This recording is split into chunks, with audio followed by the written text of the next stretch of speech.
একটি পুরনো গ্রাম যেখানে রাতেও কুকুরে ঘেউ ঘেউ করতে ভয় পায়। গ্রামের পাশে একটি পুরনো কবরস্থান যেখানে আজ প্রায় ৭০ বছর ধরে অব্যাহত।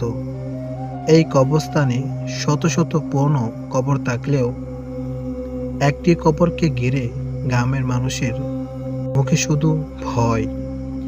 ওই কবরের গায়ে কোনো নাম নেই, তারিখও নেই, শুধু মাঝখানে এক ফালি লাল সিঁদুর দেখা যায়, যেটা কেউ রাখেনি।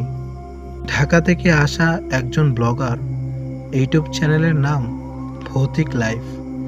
সে গ্রামের ভিতরে ভৌতিক লোকেশন খুঁজে ভিডিও করে।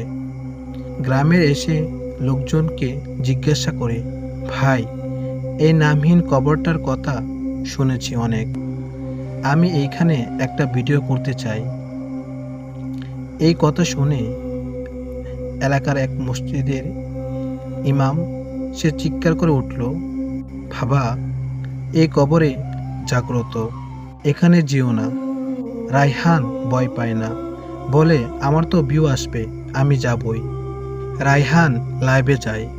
রাত তখন ১২টা ১৭ মিনিট। স্থানে ঢুকে ক্যামেরার হাতে হঠাৎ একটার পর একটা কুকুর ডেকে ওঠে। বাতাস হঠাৎ থেমে যায়। নামহীন কবরের সামনে পৌঁছাতেই সে দেখে কবরের চারপাশে পানি জমে আছে, অথচ বৃষ্টির সময়ও কবরটি শুকনো ছিল। তখনই মাটির নিচ থেকে একটা শব্দ, হা হা হা। সে ক্যামেরা ঘুরায়, কিন্তু দেখে কিছু নেই। কিন্তু লাইভের কমেন্টে সবাই দেখতে পারছে এক মহিলা কবরের পিছনে দাঁড়িয়ে আছে। লম্বা চুল, মাথা নিচু, সাদা জামা। রায়হান বুঝতেই পারে না, হঠাৎ আলো নিভে যায়।